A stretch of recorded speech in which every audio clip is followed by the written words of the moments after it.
wherever you're watching us from. Once again, welcome to the 360 Sports Program, live coming to you on Thdtv from Manjaikunda.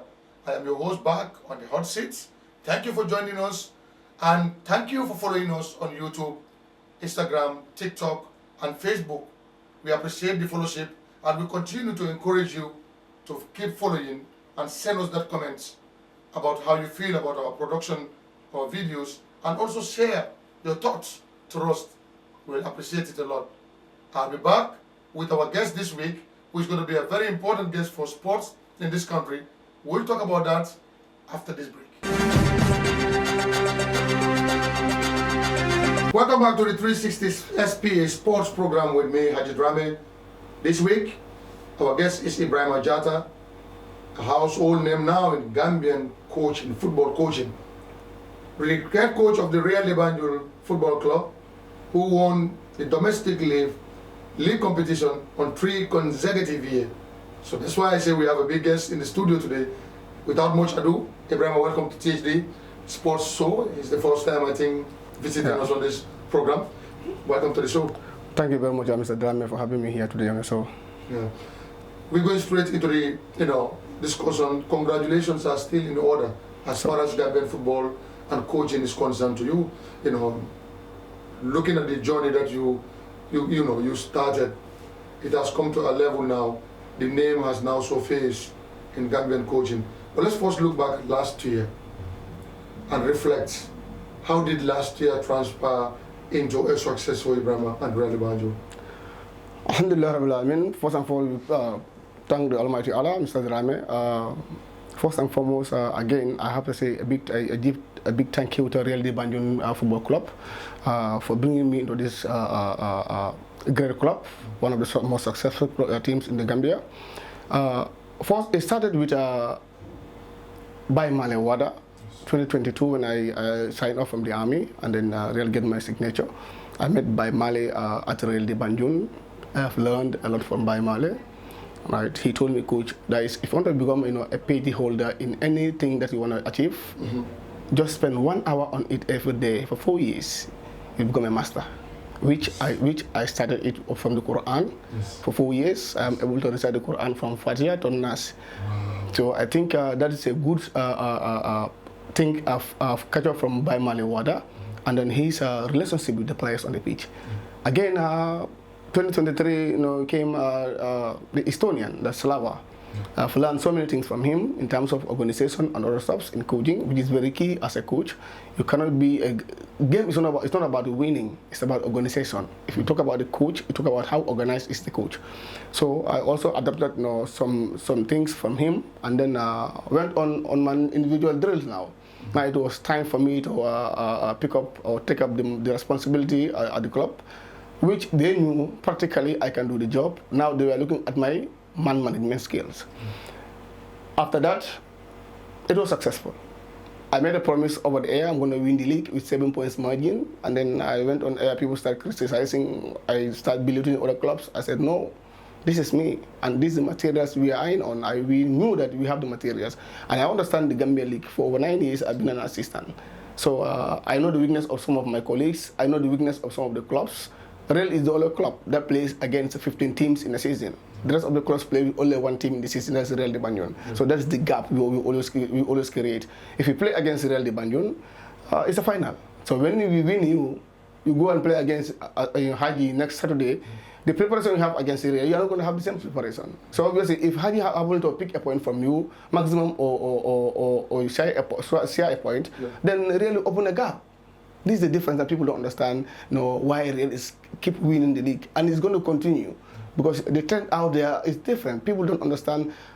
This is not an Everton. This is a marathon league. You have a set objective for yourself. So it starts from the training ground, not on a match day. So our success last year was based on the understanding of the league itself. But you mentioned earlier, and us following you when you started, you have passed through a lot of Gambian coaches as an assistant coach, which most of the folks today are not patient to follow suit, that trend. But how does that help you along the way before getting into Real de Banjul? Because you have worked with different coaches with different characters and different styles, but that does not stop the ambitions of going to where you are today. Haji, if you could allow me to go back with my biography, you understand how I started coaching. Yes. I was a national volleyball player. From national volleyball player to? From the volleyball court. To a football coach? To a football coach. Wow. I only played one season. I only played one season for Nema United, and that was a bad season for Nema United. That was the year Nema got relegated, 2002. Wow. It was Yunus Sabari who took me to Nema United when he was the coach. Sanayafa was his second assistant. So it goes on like that. From 2007, I started coaching. How I even started was funny. These are a group of young players who were in Banjul. Yes. And then I was reciting one of my boy called Ebrima Jatta. He's now working with draw squad. They came to him and tell him, he was their manager. We want you to train us. When Yusuf was going to school, I was serving in the army, playing volleyball. So I closed as early as the time I arrived here. So Yusuf told me, Coach, Gigs, take the responsibility. Can you please train the kids for us? I said, I've never tried, but I'll do so. It was on Monday, 3 p.m. I was sleeping, resting under the mango tree. They came and woke me up. Yeah. The first kid that came to me said, Coach, it's time. I went to the field with no knowledge of coaching. That was the first time you were given chance to try your chance. But again, I have the military tactics in my head. That's the experience. Yes. And then with the little game I played on the Yunus Sabari, and then other players at Lamel Lodge, LS Sambo was Lamel Lodge. Yeah. So I picked up some drills from them. I went. There was no cone, there was no marker. It was funny. Wow. I picked broken blocks, cement blocks. I used them as my markers. Amazing. During the rainy season, these unwanted fallen mangoes, we also add them onto it. Wow, use them as markers. Yes. Just to get very prepared. Honestly, as time goes on, I used the markers of Armed Forces female team when Boris Sane was the head coach. After the season, he gave me the full package. I went home with it. So this is where I started growing as a coach, 2007. So the kids of Banjul, they put me on the line. I was never becoming a coach, but the kids of the Banjul put me on the line. I came in love with coaching. I saw myself as a leader in that trade. So it was on Monday again, 2010, when there was intermediate coaching course. When the whole par 5, whenever he goes home, he passed by the field. He seen me almost 60 meters away from the field. He said, Coach, we want you to come and join the coaching association. I said, how? So I joined the coaching association. From there to 2010, he said, Coach, there is an intermediate course coming up. I want you to attend it. I said, Coach, but I've never did dancing. He said, what I saw in you doing at the field is above, yes. Par 5 was a senior coach. He was my first mentor. Yes, sir. He said, what I saw you doing at the field was above the D-line. I'm seeing great things ahead, in you. So go and do the D-line. It was somehow funny. People think that, I was just like a boy to him, which I don't even know about 5. Because he sent for me for 3 times. Within 3 months, I refused to go and answer to him. He was seeing the potential. Yes, but I don't even know him by then. He was newly transferred to Banjul from Bakau. I don't even know him. So, we went to course. It was a volleyball court on Monday. Yeah. They came, Coach, we are going for the course. The late somebody from volleyball, he said no. Not because he don't want me to become a coach, but because I was a key player as a passer. Yes. So it was crazy. He was sad.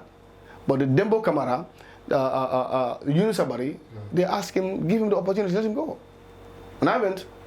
Monday, Tuesday, Wednesday, I was asked to pay my $500. I couldn't pay it. But I believe Army could pay. They were about to sack me. Paul Put said no. But then Paul Put was he was here. Yes. So the project was in his presence. And I think we did great. So from that practical, I have someone else to pay the $500 for me instead of the Army. The Army came very late. So this was my journey. So this was a very, very historic and unique journey, looking at the fact that you started with small kids, waking you from under the mango tree into the field, and later into the intermediate coaching course. But how do you transition from volleyball to the coaching? How did you manage that as a young man, ambitious man at the time? That was almost the last season I played volleyball. 2010, I was given the Armed Forces NISA team. If you know the NISA officers, ask them who is the best ever coach that attended that played tournament in the NISA for 2 years. In 2 years, we won 6 trophies. Wow. We won the first league, We went and played the Senegalese tournament in Jurbel. We won. We came back. We played the Super Cup. We won. We played the Champions League here again. We won. We played this Senegalese tournament here again. We won. I played the Super Cup. I won. I left the team here in 2013 to 2012 to Darfur. At semi-final, it's where assistant coaches got it all wrong. Because if I left a team behind, why should you change the team? Yeah. They were defeated. I came. We have a struggle again 2013 to win everything back again. So that 2013, something happened again. What is that something? I met 60 players at Armed Forces at Nisa. Because they timed it as a developmental team for Armed Forces. Feeder team for the Gambia National. So, and 90% were all soldiers. And for Nisa, it has to be 100% military. So, at Nisa, things were not controlled at the office. So I use this strategy. Every game I bring in a new 20-man squad. Every game I bring in a 20-man squad. We nearly lost. We lost the game against our draw squad, 5-3. Humiliating results in Banjul. Thank God we are best losers. I went to headquarters, somebody told me, he said, Coach, Giggs, if you want to become the coach of Armed Forces one day, don't lose this chance. I went home, I put my head on my pillow, I said to myself, my boss is right. If I want to become the best at Armed Forces, I have to be in the finals. From that day, I went to the training, I told my players categorically that I have only a single team that lead us into the finals. And that was it. Quarter-final, we won. Semi-final, we won. Final, it was, a big game I recognized. Musa Jamed, director of finance, was present. And Musa is a football fanatic. The very day when we won, he came to me and told me, "Call congratulations." I said to myself, yes. This is the mission. This is the mission. But how do you manage military team? Because at the time, you might be a junior officer, and there are senior officers who could be in the team. We know the army is always yes, even in the field. Or how do you get that mentality, to put it in the sports environment? Haji, when I was an assistant on the pair, I came to Armed Forces 2013 when Elias was there before he was sacked. Yes. And then I went home. This scenario, I left when this thing happened. It was just like a dream for me. I left home very early. I think I had a funeral. I went home. I came the following day, was a Thursday. The boy approached me, Ebrima Jatta, said, "Coach, let's go and train the team for us." I said, "For what?" He said, "Elias is sacked." I said, "What? When was this?" He said, "Yes, it was yesterday. He was sacked. Now Pierre is the head coach, but you go and train the team." I said, "I can't do that. You have the head coach. I'm just an assistant." He said, "Nobody have to do it." So with Pierre, I've learned a lot. Yes. Patient. He's a very patient coach. Pierre will never, make you angry. It's impossible. You offend him, he'll forgive you immediately. That is Pierre. That is patient I learned from Pierre. Then Ibu Jatta came in. Yes. His social activities with the players is just great. Even if you live in Basse, Ibu Jatta can meet in Basse. Ibu Jatta, if you have $10, know that he would only going to eat $2 out of that $10. That is Ibu Jatta for you. No wonder he was successful. When he wins games, match bonuses, even the cooks, the cleaners, the gardeners, all get this year from his pocket. That's Ibu Jatta for you. That is amazing character. And I learned something from Ibu Jatta again. His communication with players, visiting players, his relationship with his staffs. When he was sacked from Real de Banjul, I was away. I went to work. Then I was in the army. Yeah. I came home on Thursday in Banjul, and my wife told me, "Ibu Jatta passed." He said, "Let me give you this for your office money." And I called him, said, "Yes, I am being compensated by Real de Banjul, so that's your token." Wow. Yes. Again, his son came back from UK. Again, he passed by in my absence. No matter how small it is, but something was left on the table for me from Ibu Jatta. So this is a unique quality. So this is a man that I'll never joke with. Yes. He was almost only the only coach who came to my rescue at Gold Project when I was going for Champions League. He spent almost the whole day with me at Gold Project. Despite the fact he wasn't training with us, but he was in my hotel room, chatting with me, comforting me. So this is a person who is almost like a fatherly figure to me. Not even a brother figure, but a fatherly figure to me. So that is Ibu Jatta. Today, he's enjoying what he saw last night. Everybody's talking about Absolutely. What's happening today. He has worked a lot, even his relationship Honestly. with the media. So today he's enjoying. That's Ibu Jatta. He worked for it. Ibu Jatta went. I took over the mantle. When you took over the mantle, I remember the first time I was a reporter at West Coast Radio, when the news broke they said you are going to take over the Gambian forces. Many thought that it was going to be very challenging for you. But you're commanding. Where do you take this command? By the way, why did you call it jigs when you were a coach? Then I was a football player. Yes. Okay. I think again my successful moments in the game was Lamen Lodge against Jattas when Tembedu was playing. He was my captain. Those were the time of Lamen. Yes. 2002 again. Yeah. It was Per Libaski who took me to Lamen Lodge. It was Tembedu was my captain. That was the final for the knockout. It was a big game between two, two rivals in Lamen. Yes. It was crazy. Jattas and Lamen Lodge. I know what happens. Yes. I scored the only goal in the 9 minutes of the game. Wow. That history remains forever. Honestly. Yeah. So that's why this name gigs continue, going on. I got this in Banjul. They call me gigs from Banjul. So those people celebrated me more than even my native village. So it's Banjul. So coming to your question. Yes. How I get the command. Yes. I'll tell you one thing. In the army, it's difficult to lead. Lead in the sense, those with the stars find it difficult, for you to challenge their orders. Yes.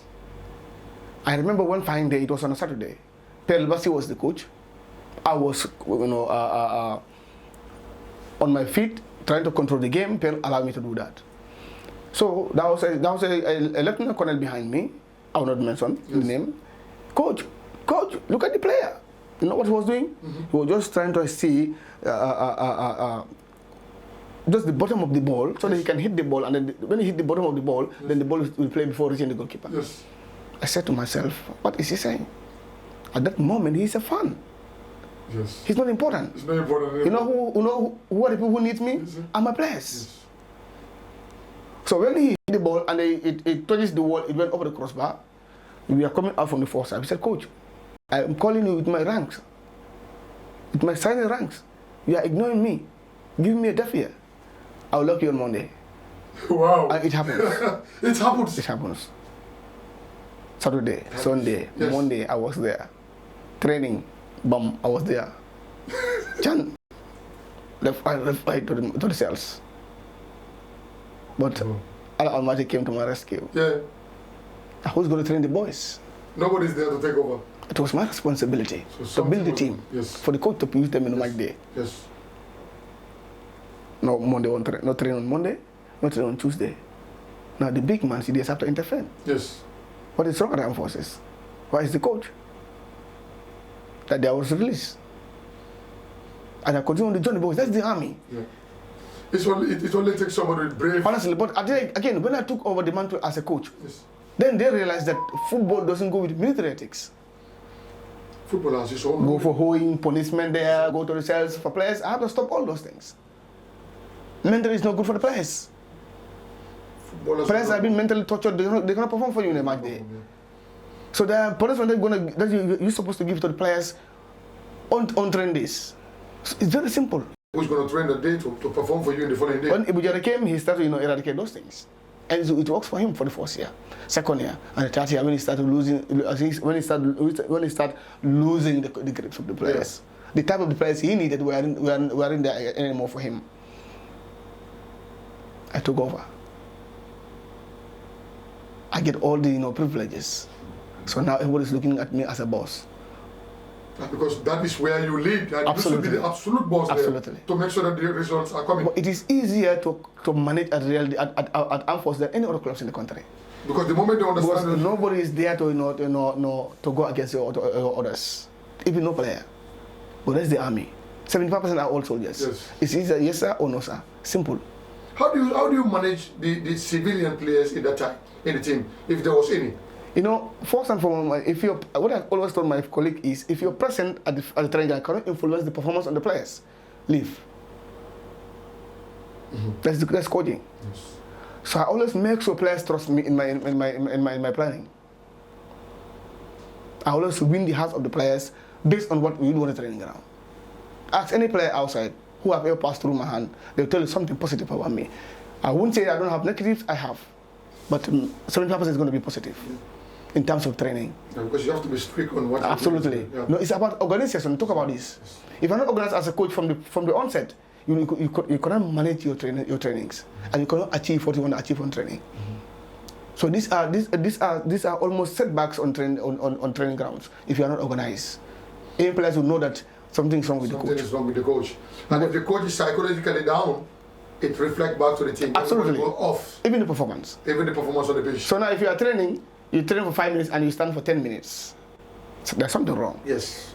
You are teaching the players that they should not take something serious on match. So that's obviously. Let's go to Real de Banjul, because that is where, you know, everybody's talking too much about you now. You came to Real de Banjul. This is a team that is demanding. We all watch Real de Banjul. We see how the management wants win. And you came, even though despite going through Bye Malleh Wadda, again being one of the most successful Gambian all-round athletes in this country. How do you get yourself into this circle with that mentality that Real de Banjul has? Haji, let me complete the armed forces. Yes. Why I left the armed forces? Yes. Why do you leave the armed forces? Yes. I left the armed forces with a car key in my hands. Oh yeah. A car key. In my hands. That was the reward for it? I said to them, it's not about the key, that's why I'm staying here. It's about having the total authority in the team. I'm the coach, I'm the boss. Not the team manager, not anybody else, I'm the boss. So now, if you have interference in my team selection, I'm gone. That was a game we played against team Marimo at Gold Project. We defeated Marimo 2-0. That was the second game of the season, no, fourth game of the season. 2-0, we appealed. That was the day I tendered my resignation from Champions League against Engage. Engage. This is a boy, they said the boy is my neighbor from Banjul, and one of the best players who assisted our only goal against Engage here. But he's a police officer, they say he's not going to be part of the team. Seriously. That was serious. And there was one boy from Kitiko Keba, he's playing in Spain. So now we lost or something now. Those two players could be a set for the Gambia. Absolutely. So I said, interference, I gave you the list as a team manager, you reached a different team, I'm going home. Did they take you seriously? No, I resigned and I sent them the letter. But knowing to me fully well that I'm a soldier, but I can also resign from my unit to go back to my battalion. Yes. But there came a rescue from one of my colleagues, said, Coach, you cannot resign from your unit, you are a soldier. I accepted, but I said again, I will not condone such. So that even prompted my resignation from the army. 2022, I said to myself, I'm going home.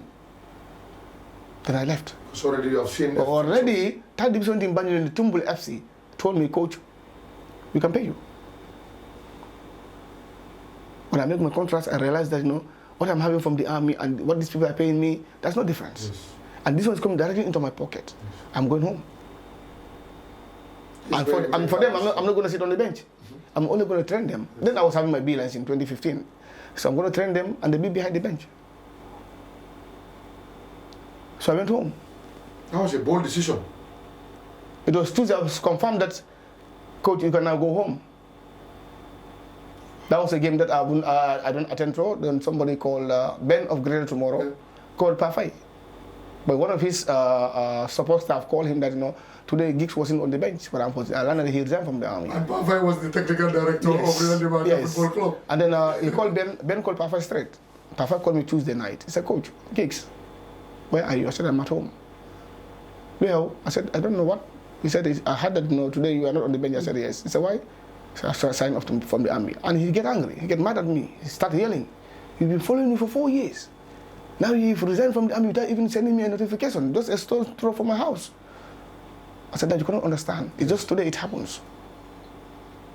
He called me, really?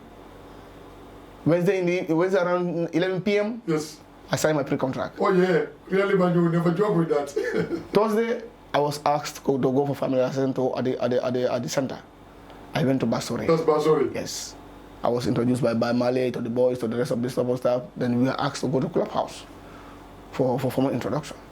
We went there. We are about to pray to go home. This call came in. Pafai from Presi, Willie. Tiri, where are you? We are at the clubhouse. We are almost done. Coming to pray and then going home. Said, no. Tell the coach to go home and take the taxi. 5 o'clock is his unveiling. We know so many people are following him. So before people realize what is going on, we are done. So William Brown, this is the tactic behind the scenes. Instead of Saturday, it was Thursday. Thursday. So they want to make it so that nobody comes and intercept and time. It was fast tracked. But getting into Real de Banjul, I know already, you know some of them there. But your first experience with Real de Banjul, this is a demanding team. I don't know anybody else for Real de Banjul. Seriously. And you have to walk. When I went there first day, I was sidelined. I was introduced as what?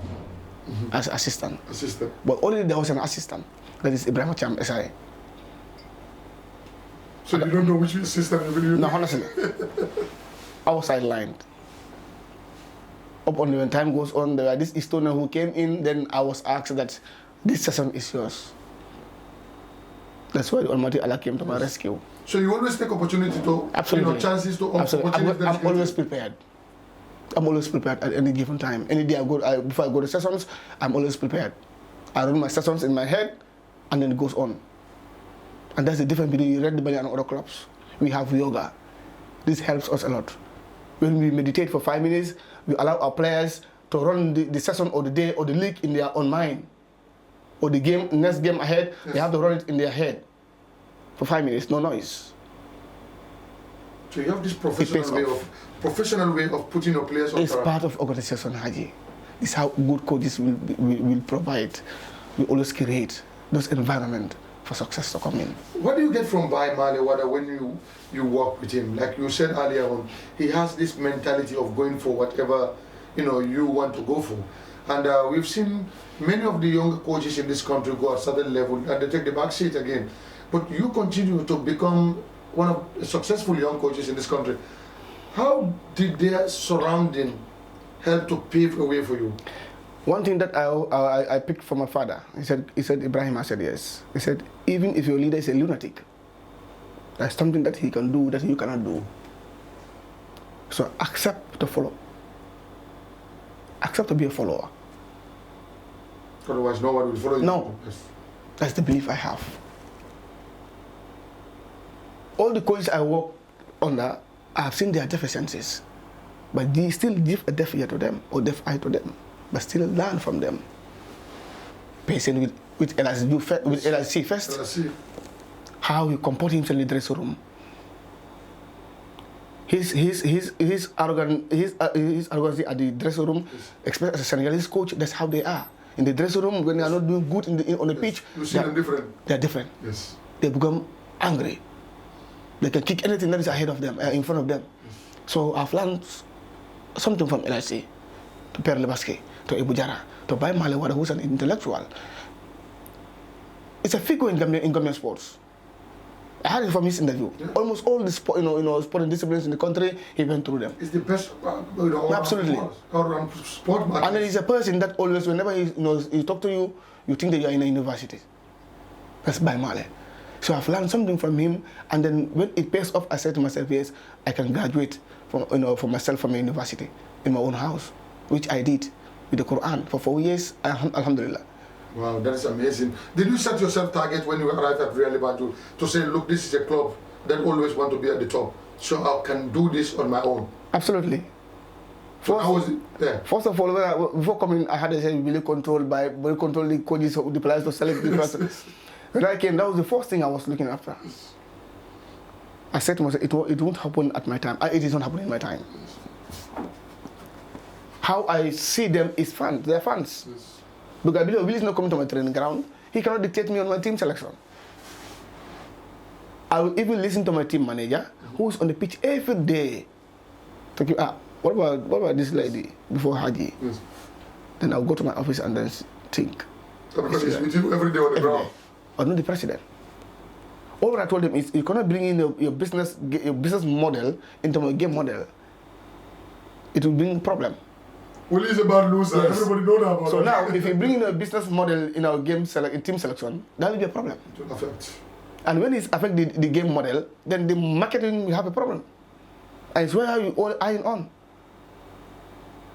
If you think too much, then Haji can help us. Because Haji, is almost in a hot cake, in the market, yes. And it's not helping the team to be where to be, so that we can achieve our objective. It won't work, because they have their vision. to develop and sell players, and to be in the top 3. So now, if your business model, supersede our game model, then we are going to 6th position. And for them, they don't joke with 3.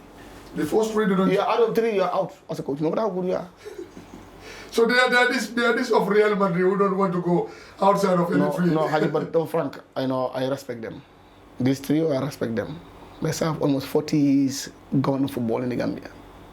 So you cannot tell them anything when it comes to sometimes when they sit at the pavilion, they are not the same person when you see them. Because no. they don't want Real de Banjul to You know why? Because they put in fortune. Anything that you requested is given to you as a coach. So what they need in return is the results. They want players to score goals. So that's why our focus point was to see in the final time becomes a different thing. That's why since we took off up to now, how many goals were 50-something goals scored. So this is Real de Banjul. How is their presence helping you as a coach? Because some of them they're in love with the team, even at the training ground. You see, I turn down as fans, but yes, still I respect them. But they own the team. They paying me. So without those players going out, I cannot be paid. My salary cannot be increased. Now look at now. How many hundreds of thousands they spend on me for my airline scene? Yeah, it's almost $500,000. I was very happy when I heard about Real de Banjul taking that step to get honestly, season before last, when Baka said in his last interview on the second is when we are crowned, he said, Coach, the only thing that can stop us from going for Champions League is the licensing, not the field. Whether I stadium or not, we are going for Champions League because we have the money. When we are coming home again, he said, Coach, if you take the league again, I'll spend more millions so that we can go for the Champions League. I said, you better look for that money again. I know it's going to be difficult. It's going to be, you deliver again. You deliver again. But again, we respect them. We respect them. But after the 3rd time, it become unique. 3 consecutive years. For the club. For the club. For the club. And that becomes so unique, and it was well appreciated by the management of the club. What about you as the coach? What does that mean to your journey? It is unique for the club for the 3rd time. I got 2. So it's not unique for me. I want to make it unique for the 4th time for the club. For the 4th time is the time. It's going to be equaling that of our biggest rivals in the country, the Bulu Boys. They got 16, we got 15.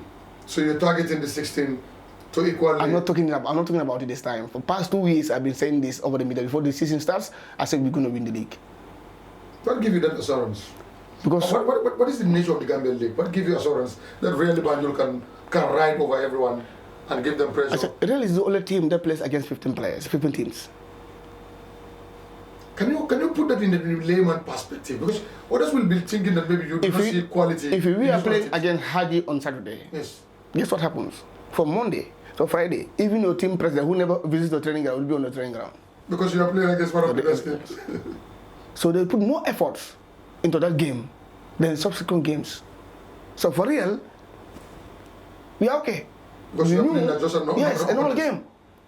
We know their weakness. We know the problem with Gambian players. Everybody want to play like Barcelona. We have our own. When I came, I changed everything about Real de Banjul. So you do not believe in any kind of copy-style football? No, you see, Adi, you should know the problem in Gambian football. Why is it our players are not going to the Premier League to sign direct to Central Europe? Yes. Because we have a very poor development. The development period is very poor. Absolutely. Yes, look at Minte. He could have gone to Liverpool before going to Brighton, right? But what happens? They felt that when he was... Where is Ablaye Jallow? Yes. They were top players in the Gambian football, but they cannot be in the Central Europe. It becomes a problem. The basic is our biggest problem. Again, Gambian players don't understand tactics. It has to be everyday repetition for them to understand. So when they understand, sit down and sleep. They become master in it. The people we praise that they are good players, when they come to Real, they struggle. With our positioning, you have to respect that. -1 + 1. So Real de Banjul have their style of play. So we knew that we are in the market. So we knew that we have to drill our players to make sure when they go, they are fit in the world market. Look at Ablaye Cisse when he left Real de Banjul. Less than 21 days he played Conference League. If he's not fit, you think he's going to play the Conference? Can't do that. So that's it. Yeah. But how do you replace? Real de Banjul is a club that a coach can lose a player anytime. When we came, you can be in the middle of when we took over the mantle, when I requested this thing from the president, it was just like funny things. I said instead of 30 players, I want to have 40 players on the training ground. It's the biggest weapon. Maybe every coach will now do that now. We don't bring in players from outside in the second round because we bring in something. We believe in concept. We believe in ideas, our philosophy. If you bring in Wally from Lamé United, can you match us? No. The level is different. It's different. It's different. Perhaps you are a free player in your club, I can go anywhere at Real de Banjul. No. Person must be respected. If you come to the halfback player should know where to go. So this is Real de Banjul. So we build our players mentally. If you are a weak player, we are sorry for you. So that's why they go for trials and they fit in the system immediately. That's Real de Banjul. Our players will go for trials and come. That's why a player goes on loan straight and play. Look at Sohaibou Kebe. He's coming to the side for 5 years. That's Sohaibou Kebe. Less than 6 months. And just recently you were in the market again and you were preparing for a new season. And guess what happened? Yes. Sebja was almost released from Real de Banjul. Asankor was almost released from the Real de Banjul. I told President, they're not going anywhere. I called Asankor, I said, I'm going to register in the second round. Work on yourself. You know what happens? When he signed from Payday to other club, he told me, I posted it on my page, I said, congratulations. I said, coach, you are the reason why I'm a professional player. I cried. That melts you down because absolutely. You have crossed the journey. But President told me, coach, they cannot be professional players. Allow them to go. Today, why Sejao? Sejao could have been the highest transfer player if you don't have this English. Yes. That was Sejao, the fastest player, who was rated above Minte last year before the fracture. Well, that's what the eyeball is telling you, not me. Perhaps people will say that this ball is crazy. It's not me. Those are statistics from the eyeball. But one thing about you, Jatta, you speak your mind. You are, even on the media, sometimes you go and speak what you believe we will come to that. We will come to that. Yes, but let's stay on the Champions League now. You went for this licensing course. Every Gambia was saying, oh, at this age he's gone for this licensing course. Today we can go and play against big guns like El Ahly, other teams, Furs Rabat and the others. Having a young Gambian sitting on the bench, directing, dictating play on the field of play. How did you find yourself when in this licensing course? Because we're talking about the elites. Haji, I would say that, Alhamdulillah, Rabbil Alamin, I passed through hands. And then during our courses, one of the biggest and the best elite coaches is where I found myself in. The life of El Nyasi. Yes. Yeah. I forget to mention Yaya Mane, Lamé United. I worked with him 2011 or 2013. So I get so many stuff with Yaya Mane. No. He won the league for Gamtel here. Went to Liberia. That's Tafa Mane. Oh, Yaya Mane. Under 17. Yes. We came together 2011, Lamé United. Yes. He was the head coach and I was his assistant. So I also like something from Yaya Mane. Yes, we won the zonals together. He was the first assistant, I was the second assistant at Lamé Zonals. So my apologies for not mentioning him earlier on. Yeah, I think you understand. He also a very, very, very great coach as well. Yes. He now coached the under 17, right? The name of El Nyasi, Amal Cham, those score. I was fortunate to be there together with Suleiman Kouyaté, the late. Yes. I was pleased with him. Amen. And then we are almost the youngest among the seniors. So today we thank God. We say Alhamdulillah Rabbil Alamin. Dream come true for a license. Absolutely. Where every coach wants to see. Again, I would say a very big thank you to Armed Forces. I got my intermediate, I get my FIFA 3, I get my C licensing, my B licensing from Armed Forces. I was supposed to go to UK for my level 2. When Falcons was in Sudan, that's why I couldn't go. If I thought Falcons was in the Gambia, I could have gone. That was in Leeds. So I get so many opportunities to get the license. But coming to Real de Banjul was just great. These are people who think out of the box. These are people who are not always seeing Gambian football as just like a street game. They are seeing. That's why Real de Banjul is now an institution. They're in the whole market. You never respect anybody when you travel. and they put on their jersey, they'll ask you, where are you from? Yeah, because they present themselves. Yes. Because that's Real de Banjul. It's a worldwide brand now. They have a marketing-minded, leaders. Those three family members are just great together. They all have their responsibilities. They call each other more than 40 times in a day.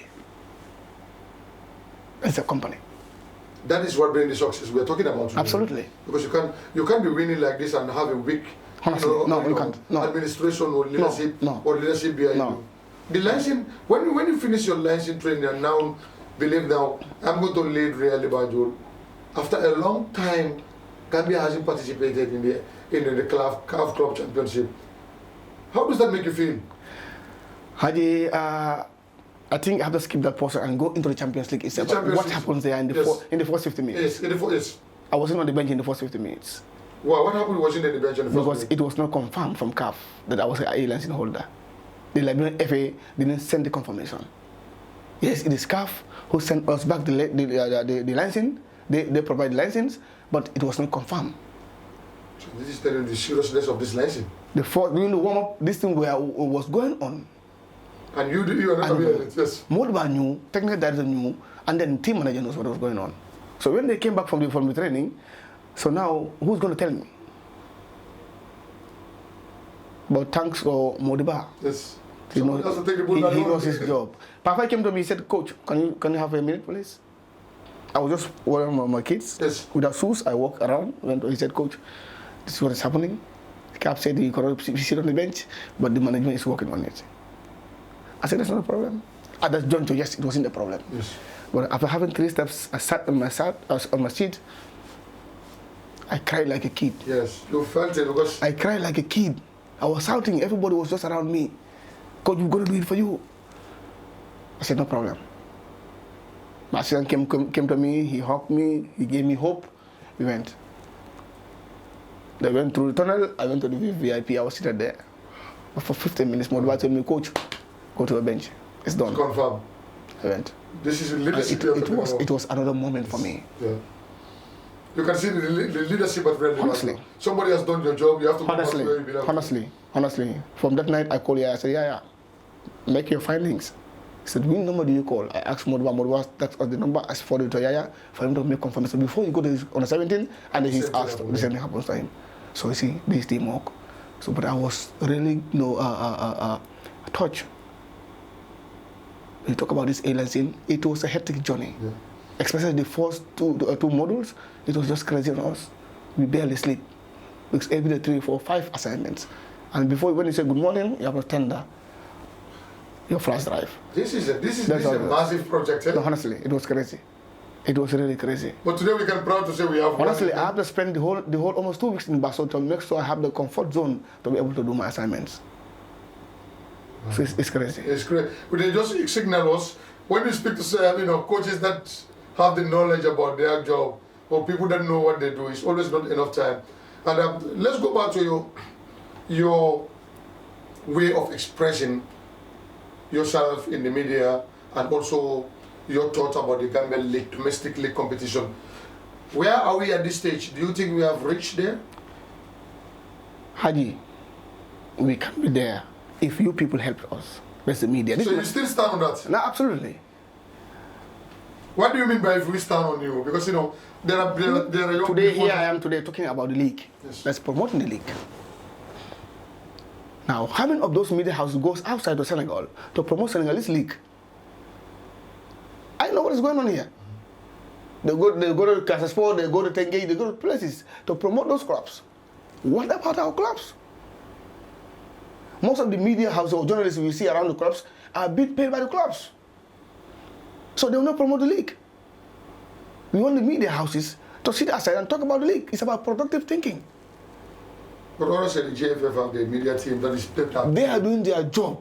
That's the fact. If you talk about Premier League, you think it's about the FF that promote the Premier League? No, you have a lot of components that absolutely promotion. This is what I'm talking from. But there are other young chabu who follow the league with the competition on a weekly basis. I said this. You don't want the qualitative, the quantitative, type of reporting.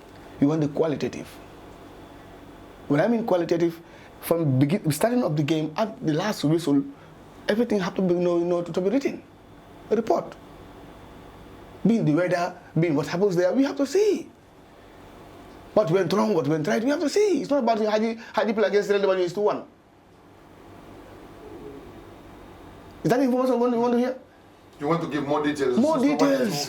Promote the league. How many players? When Haji is coming to play with Real de Banjul, talk about them. Go to the media. You are having a platform. Promote those clubs. That will attract more fans to come to the park. Do you guys feel the vacuum when you go to matches and see that the media is not doing their part? Absolutely. Absolutely. They will come and sit. They're there. They're covering the game. But after the game, the league. Let's talk about the league. But here you only you keep pointing fingers instead of what? Looking for solutions. We say GFF is corrupt. Embezzlement. That's fine. But where is the money going to? I blame GFF on one thing. Yes. Why are they pumping our money to the national team? Because the league, they'll tell you that the league competition is where sometimes monies are diverted but again, yes. Those monies is for the league. It's for the, yes, it should promote the league to be professionalized. Now the media is not telling us where the monies are going. The GFF is spending how many millions on the national team, which is not their responsibility. But the media is also but the responsibility of the national team is the government. That's the government, yes. The infrastructure of the country is the government. Perhaps GFF can come with the FIFA maintenance fund and then try to maintain certain parks. But do you not think GFF also have a part to do better for the league competition? Because, for instance, the fixtures are out, there's no ground to play a league competition. Who owns the grounds now? Most of the grounds are owned now by some clubs. Now, still now, you want to point fingers at GFF for the delay. But there could be a negotiation because you are talking about stakeholders. Where they only have privileges around Brikama, Gold Project, Jarasom, and where else? Perhaps Gunjur. This is why GFF put in their resources. If you go to Sabuna, it's no go area for GFF. If you go to East and West and then Manja, it's no go area for GFF. Haji. That's the fact. They own no stadium, they own no parks. The community don't, I would say they don't even respect the league. Because this is the same media.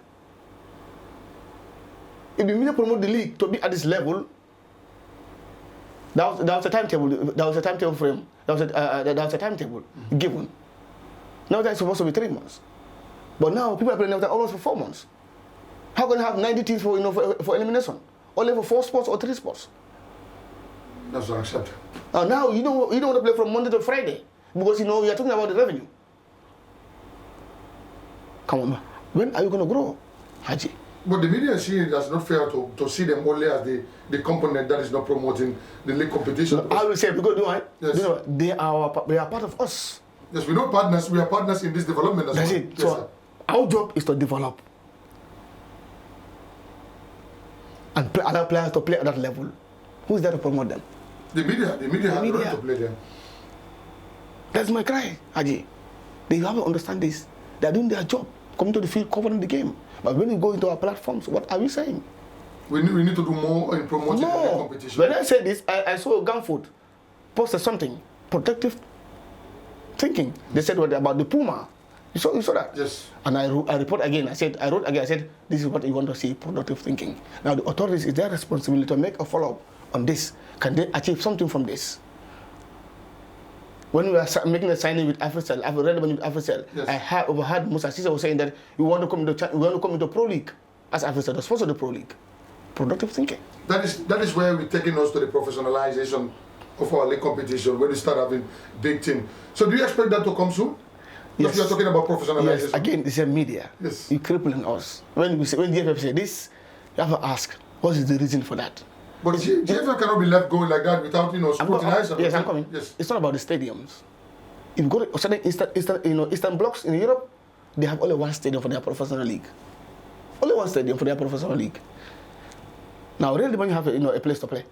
Don't let them have a place to play. North Star in second division, they can have the sport to come because they have the place. Yes. Gambinos have the same thing.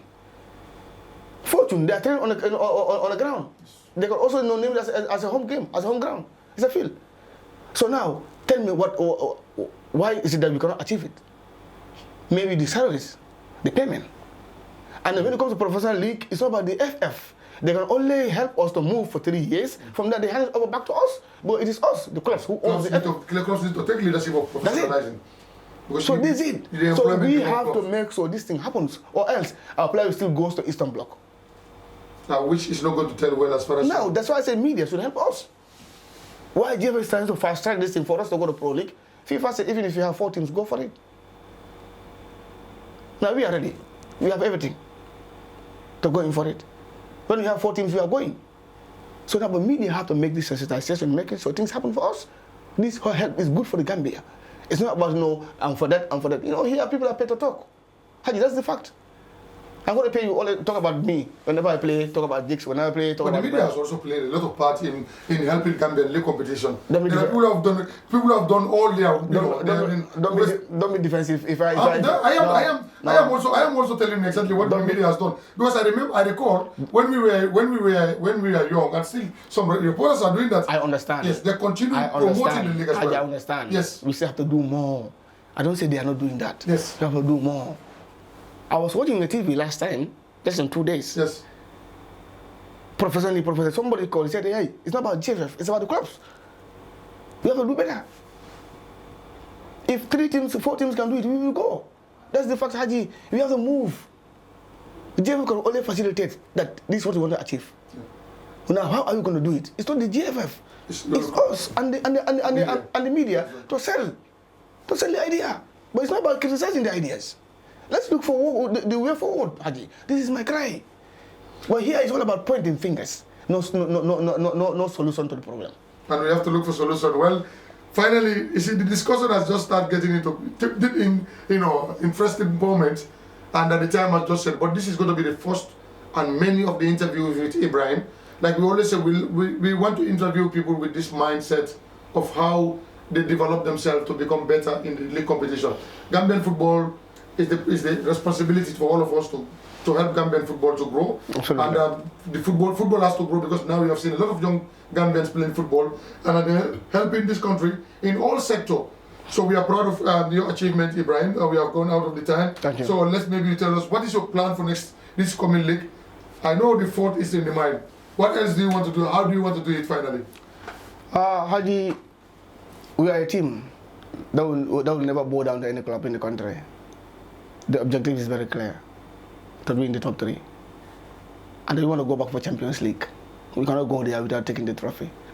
It's going to be a hard-fought decision. It's going to be a very difficult game this season. I told my guys, I will not go to the media and tell the people that I'm going to win the league. I'll be fooling myself, but this league is going to be very, very tough because everybody's prepared. But for us, for now, we are trying to manage our players. But when is the league going to start? You don't know, I don't know. You don't know yet? After the league, we have only 3 weeks rest. We went to the Champions League preparation. After the Champions League, we have only 1 week rest. And you go to the pre-season? Now we are not, in fact we don't do pre-season. What we did was, it's called squad rotation. In October it was called squad rotation. Now we are now in November, so it's about another thing again. So this is how we do our things. Now we don't want to put more load on our players. We have to bring down the load so that we can be effective during the league. Or else we'll burn out our players before the league starts. Yeah. So these are things that you have to know as a coach, or else you'll burn out your players. Wow. So we are prepared. Yeah. And then again with the Real, even if 10 players goes, we are still okay. Yeah, I was about to that, but you just finished with that. Yeah. So even if 10 goes, the Real is still okay. Still okay. Gambia, it has been 360 SPA Sports Program on Thdtv. I've been a host today with the head coach of Real de Banjul Football Club, Ebrima Jatta, who won the league 3 consecutive years and planning for another 4th win. We shall see as far as the league is concerned. Until we come your way next week, have a pleasant afternoon. Thank you. Thank you.